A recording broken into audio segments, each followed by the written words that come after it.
Welcome to the Trauma Resonance Resilience podcast. My name's Lisa Cherry, and it's been a little while. It's been so long, in fact, that I am now Dr. Lisa Cherry. Ta-da! I actually finished my PhD, so that's really cool. And I haven't been on here for a while. I've got a lovely guest. I'm going to introduce you to her in a moment, but haven't been on here for a while. Couple of reasons. One, I have been poorly. I unfortunately received a cancer diagnosis in November, and we are going to be talking about that. And the other reason is that I wanted to rebrand the podcast next year so that it was a podcast that was more aligned with trauma-informed consultancy services, which is an organization that I formed nearly 2 years ago now. And so that's the plan, really. So it's been quite quiet. I haven't really been doing anything on the podcast. So you're probably quite surprised to see me come up in your feed, but I hope that you're happy to see that there is what you will discover is quite an impromptu episode.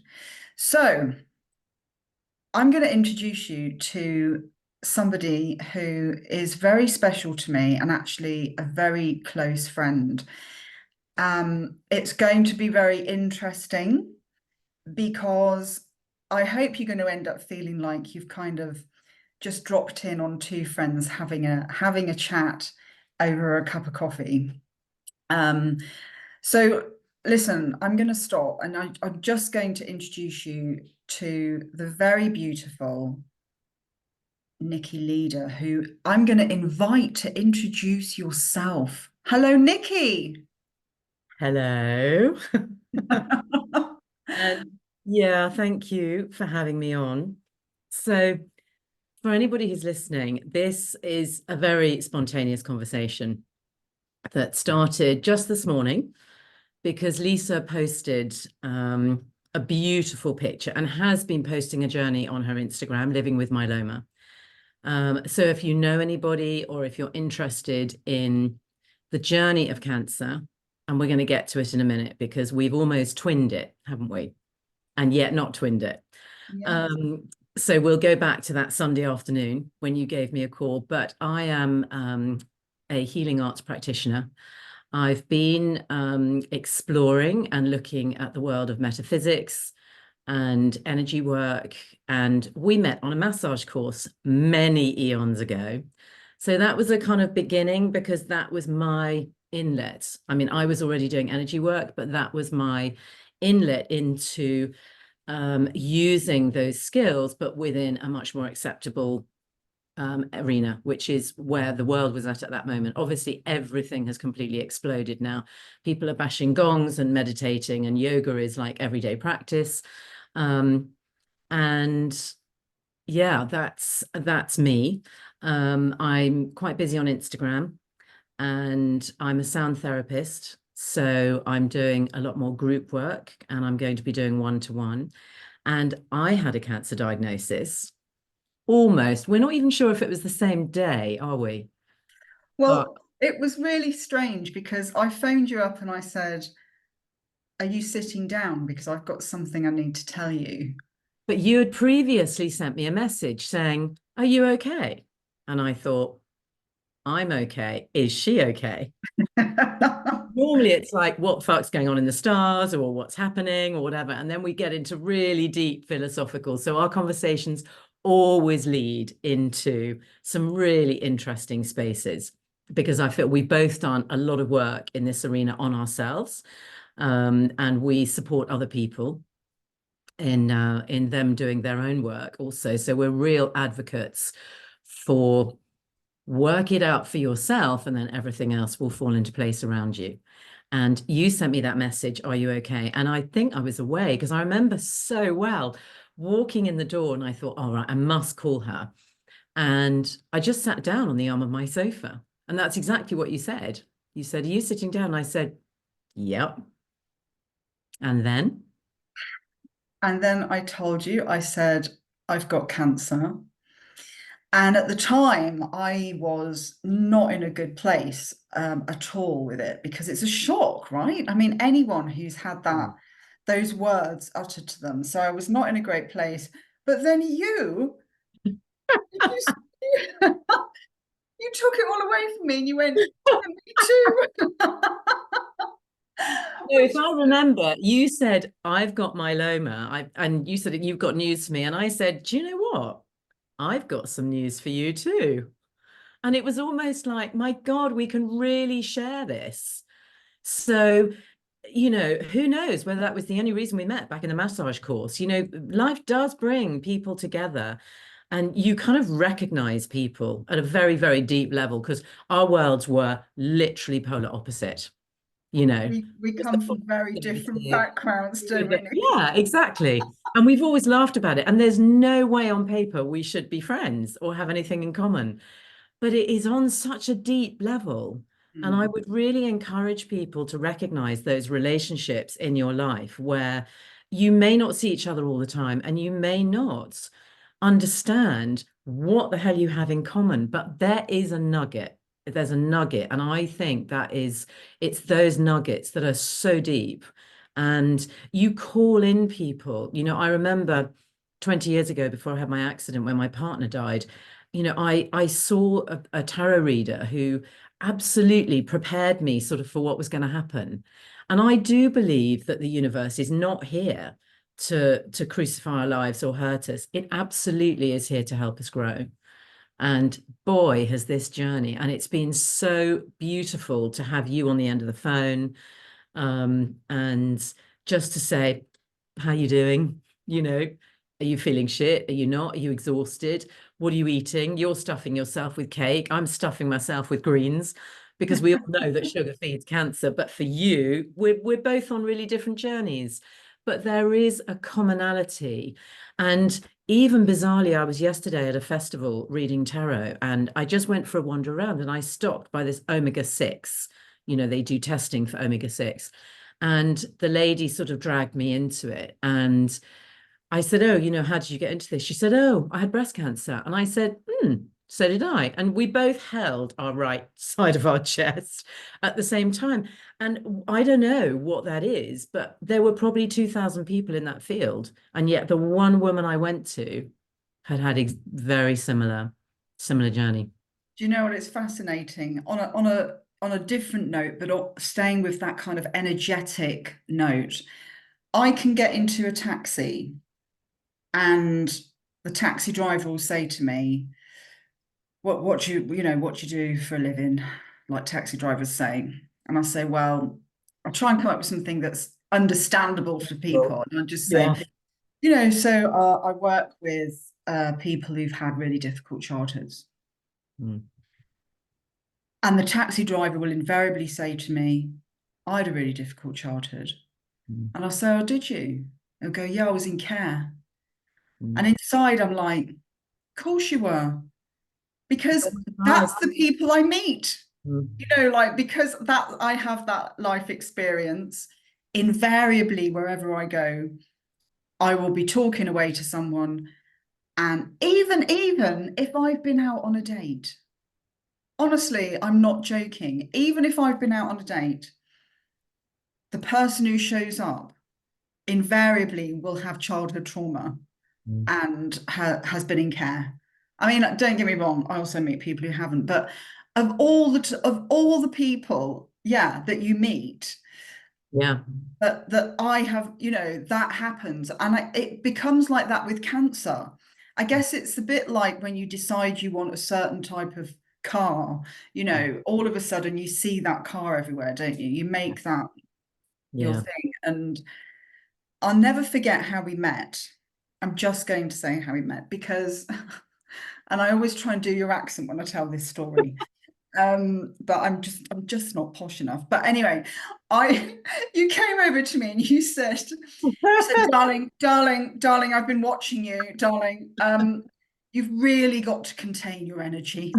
You've It really got to contain was your like out here. Oh, it was so funny. It was so funny.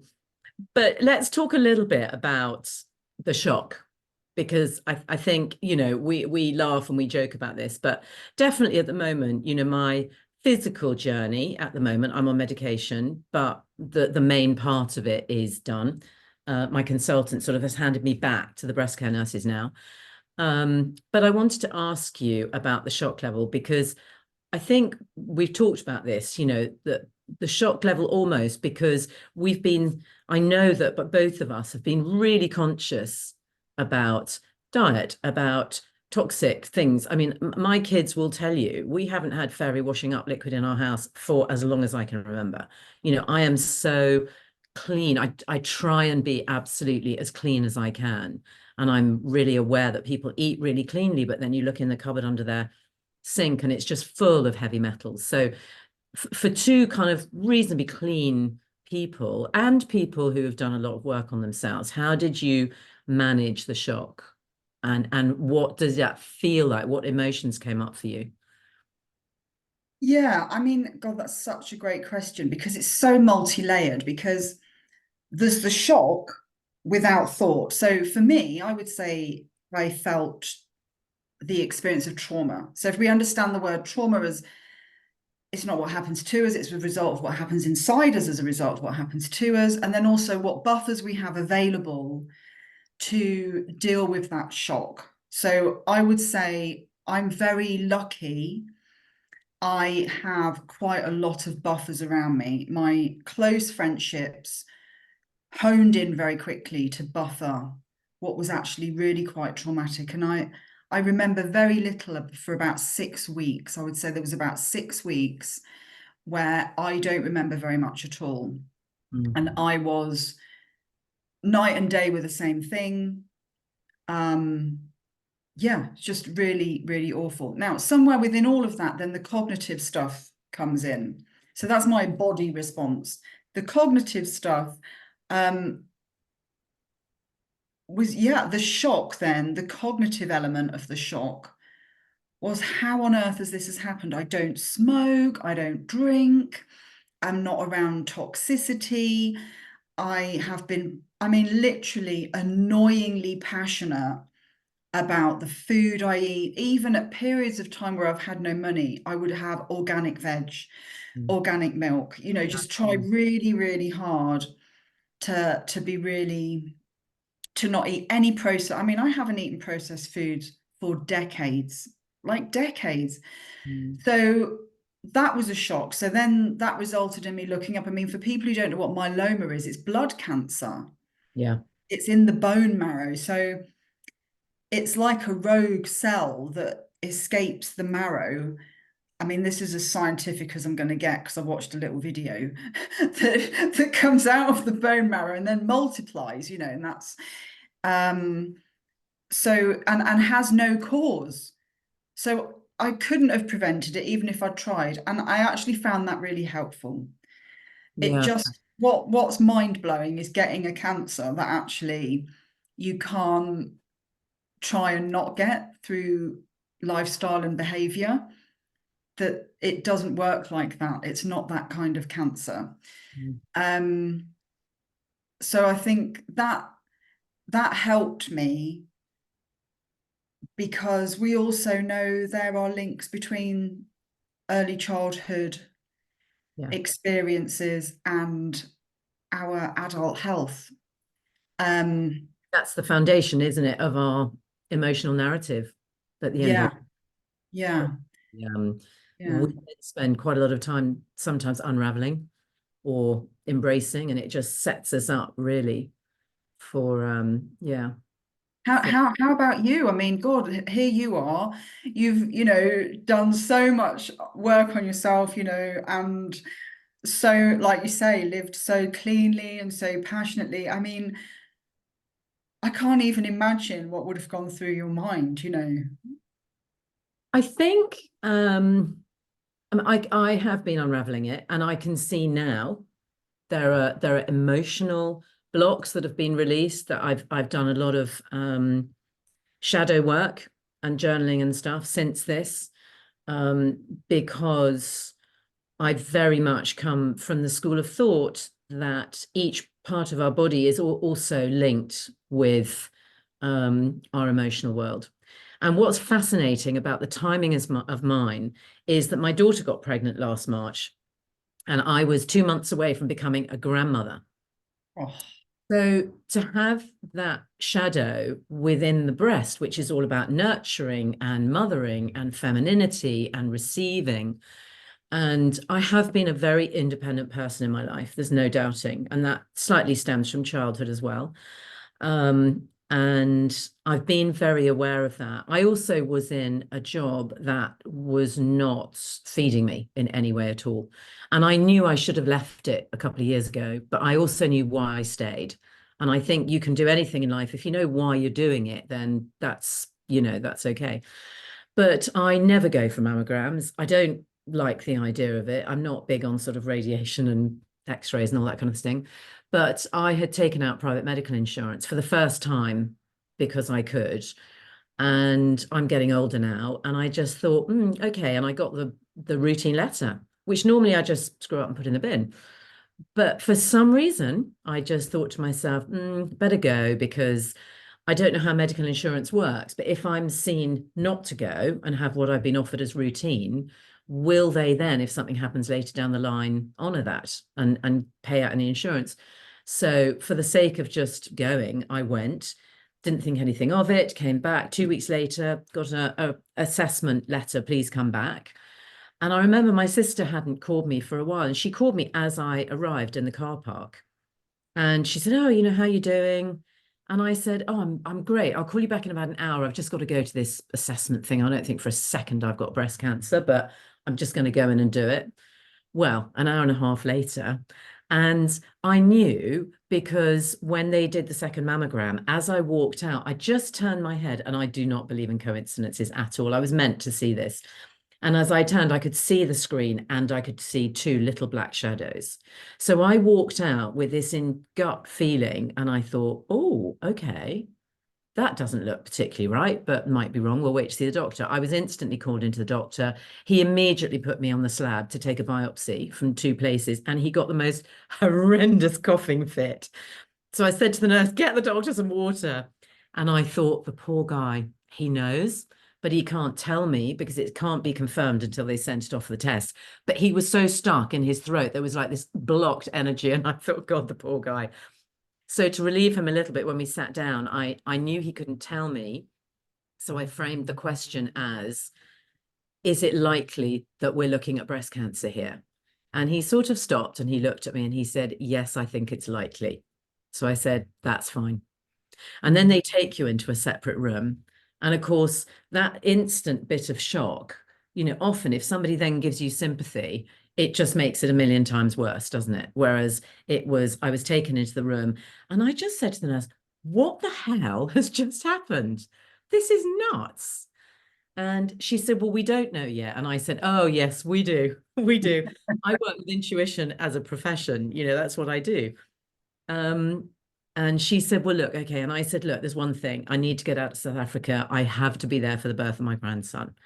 And that was the start. And actually, I knew for a good 10 days before I told anybody in the world, a bit like you.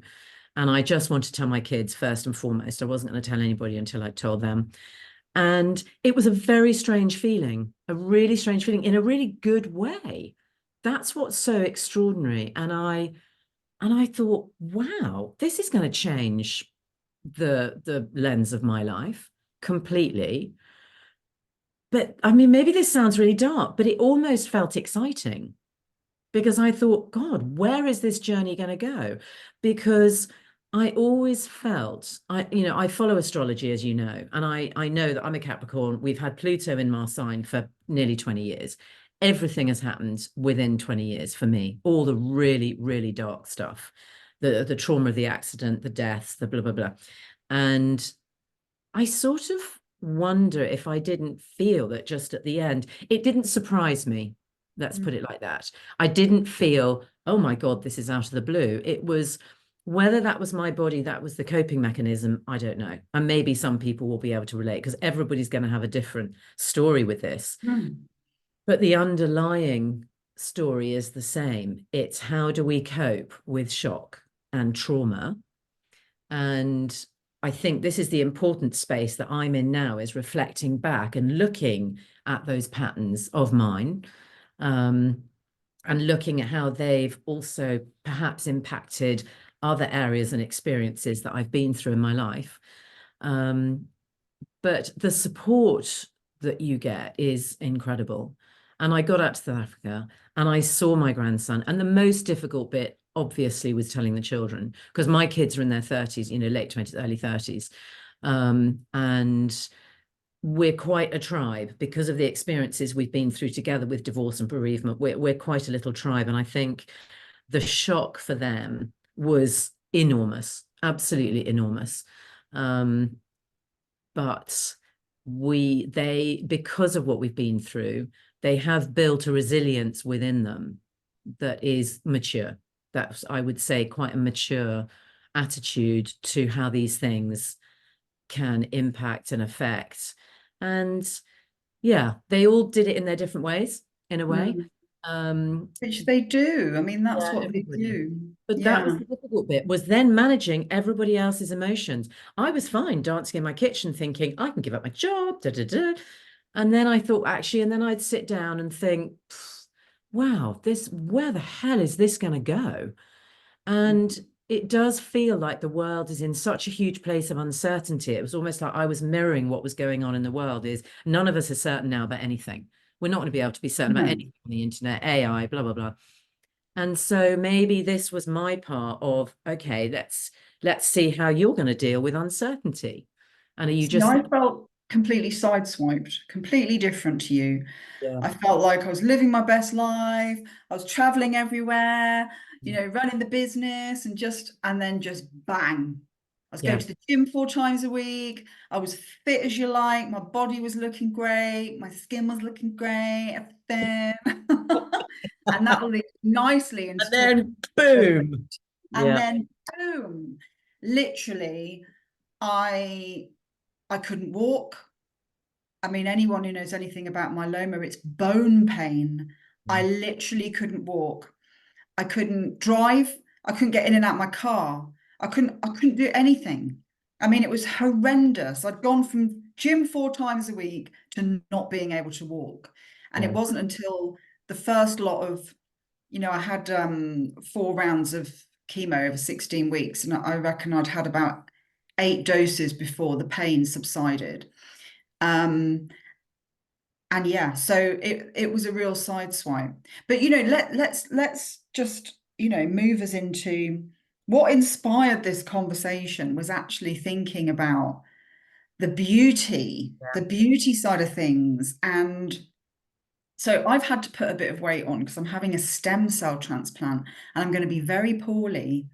And I've been told that my desire to eat will be nil and their need for me to eat will be huge. And they will be trying to get snacks down me all day. So I've put on about 5 kilograms. Um, and thoroughly enjoying cake and and everything, so that when I go in, mid-July and this happens, I've got plenty that can come off that is still going to mean that I'm still strong when it's over. But so this morning, what inspired this conversation, and we may have to have a few of these conversations. We'll see how popular this conversation is. If it's really popular, we'll have a few. But especially like I'd love to sort of delve more deeply into conversations around energy work and cancer and all of that stuff. I think that would be great. In fact, oh my God, that could be a podcast in its own right. Right, okay, stop. So this morning I decided that I was going to, well, yesterday I decided on my Instagram account, I was going to show people my turbans and my hair and, have some sort of conversations about it.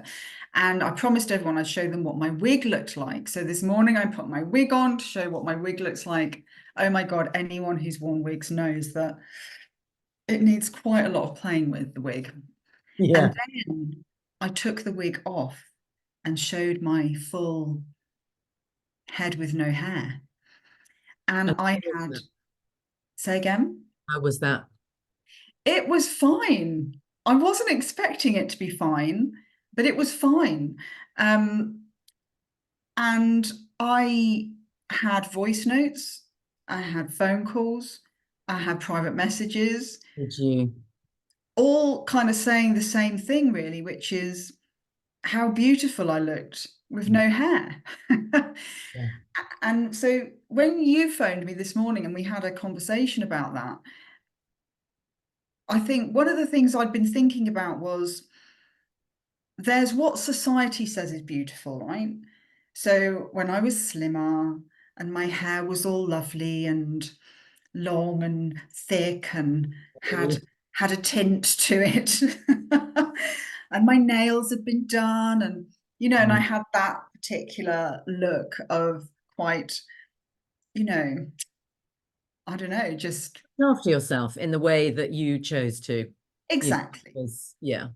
And then to like look at myself with no hair and a bit plumper and think, wow, you have a really lovely face. I hadn't ever noticed before how lovely my face is, which I know sounds really strange, but I just hadn't really noticed until I had no hair. It was almost like being shed of the stuff that we put all over ourselves to make us feel like we look okay or we're attractive or whatever, to take that away and then just be left with the rawness and the vulnerability of yourself was really wow.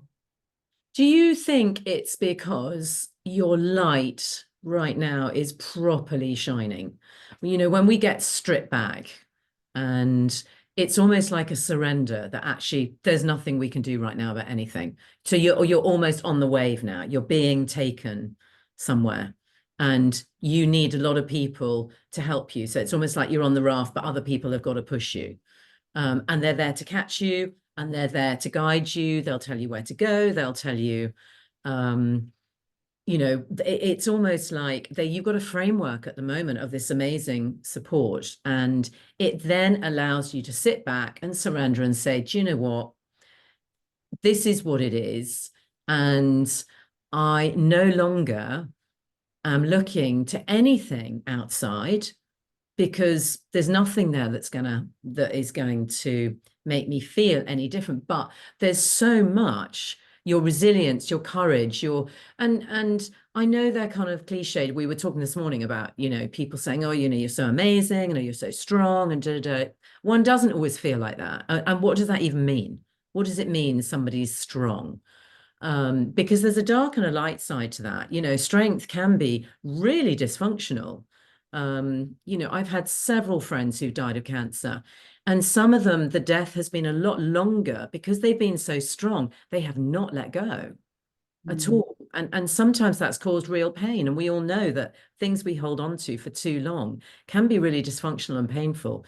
But I feel that it just when we spoke this morning, I just was really I don't know why. I just wanted, because I've seen, your post before. I just felt I needed to just, and that was my need, obviously, but I really wanted to share with you that sense of your eyes are amazing. There's so much you see through your eyes. And you said, yeah, they're tired. I don't see tiredness in it. But they say the eyes are the window to the soul, but it's almost, as you say, it's like you're completely being stripped back. And not everybody who has chemo loses their hair, but I feel this enormous sense of surrender. And it was really interesting that I almost had a sense of, if I was going to be ill and really ill, and I think cancer is really ill, make it cancer, because in our society there is so much help and support out there. Um, and I really would love other illnesses like this to be supported in the same way. Because I think there's a lot of people out there who really do have debilitating diseases, but there isn't the same help. And we could go on for hours about, financial help and all that kind of stuff.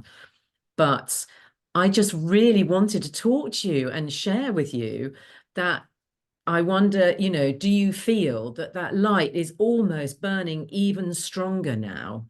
And I'm just watching this you just become. I don't know what you're going to become, but it's like you are becoming.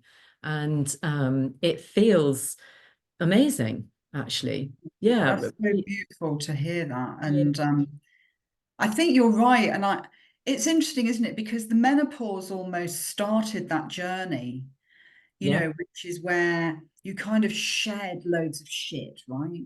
Yeah. And then cancer just kind of makes that on speed. It's like the menopause on speed, in that regard, because I am under no doubt that the stress of the life I've led as an adult brought me to this place. Mm, Having, you know, been a single parent, constantly worrying about money and the kids and having enough and working enough and then building a business and all of that. And I used to work like I was in my 30s, mm, like right up until last year. So that's been really helpful in that sense. In terms of the strength that comes from really, really fully prioritizing yourself, mm. really, really fully And knowing rest, that understanding you have to what rest. rest looks like. You Yeah. know, yeah. And also there's definitely, I mean, I'm very much of the psychotherapeutic view that we are shaped by our childhood experiences, and the experiences that we have thereafter, go on to shape or affirm throughout our lives different things. Um, and for whatever reason, like yourself, I've always been very, very independent, very, very um, hardworking, very, all of those things. Um, and it's time for me to be strong in different ways now. And that doesn't mean that I'm still not very, very passionate about my work. I've worked all the way through. Yeah. Um, What an inspiration. I've got to say, what an inspiration, because I haven't. I was made redundant at the same time as diagnosis, which was sort of a slight double whammy, but letting that go. But that meant organizing other stuff to put in place. One thing I wanted to ask you is, have you met other people, while you're having chemo and stuff? Have you met other people in the hospital and stuff? Because one thing that really struck me is when I went for radiotherapy, virtually 80%, I would say, 85% were all men with prostate cancer, all of them.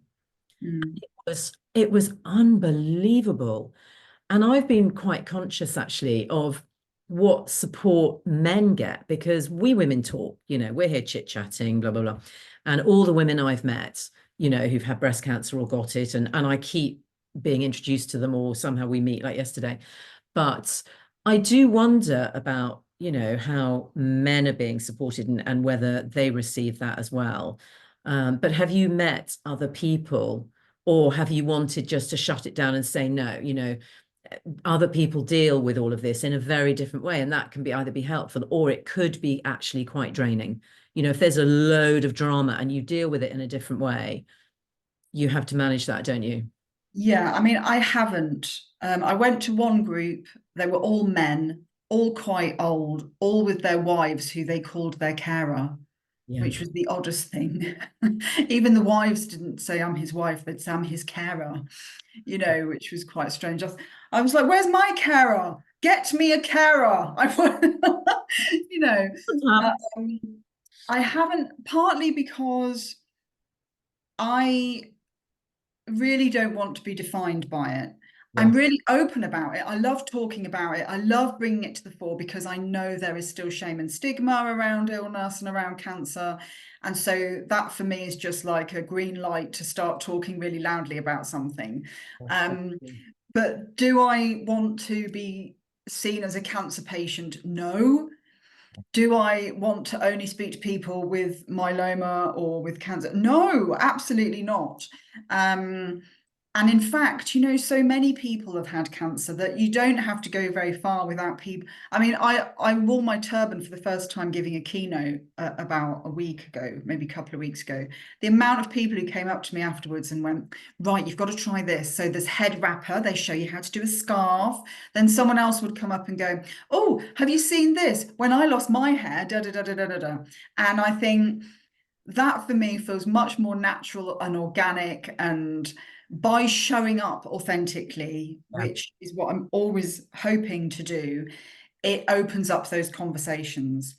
Whereas if I was shut down and nobody knew and I didn't talk about it, then I'm not going to get to have those conversations, am I? Because people aren't going to come up and go, guess what? When I lost my hair, this Mm. is what I did, you know. So um, having a couple of friends with myeloma has been helpful. A friend of a friend got myeloma quite a few years ago, and that was really helpful, catching up with her and listening to her journey. But the thing that you learn really, really quickly, Nikki, is that all cancers are different, all treatments are different, chemotherapy is all different, and the way we all respond to it is all different. And regardless of the fact that even though I've lived the life that I've lived that's been very focused on my health, I know that I have responded so well to the treatment because I arrived into it from a healthy place. Yeah, I would definitely second that. And also having some really good self-care tools in place. And maybe we can do a podcast at some stage on those self-care tools because Why don't we do that next? yeah, because going on the Macmillan community, and Macmillan are phenomenal. I would like to give a shout out actually to the Little Cancer Charity in Chichester in Sussex, who have been absolutely unbelievable, and I continue to be in contact with them. So shout out to CancerWise because, and I will copy this in. They honestly, the work they do, and it's really tiny, but it's been amazing. But yeah, I think some self-care tools and to go through obviously there's a whole myriad of things, but also that can get really confusing because not everybody knows what it actually means to do it within the body or how it can help emotionally or how it can help holistically. So that might be quite interesting to do. Um, Let's call this part one. Let's call this part one. And listen, listeners, because we're going to wind this up right now. Um, we will do a three-part. So the next time we will come on and we'll talk about some self-care stuff, some self-care tools, but also just maybe just even talking through different things that help when you're going through some really dark times, whether it's diagnosis, whether it's post chemo, there's so many points on this journey, and I haven't even begun yet. I'm only 6 months into it, and I know there's so much more to come. What are the things that we can do to draw upon? So, Nikki, thank you so much for joining me today. It's been absolutely bliss to talk yeah. to you on the podcast. From this morning, our little conversation. Yeah, no, I think it's yeah, I think let's make the most of, the time that we've got right now, before you go into hospital and have all your stuff done. And then we'll probably meet again afterwards on the airwaves. But obviously in person, I will be with you all the way, my darling. But yeah, let's do that. Thank you for having me Thank you and very much. take All care. right. Take care. Bye.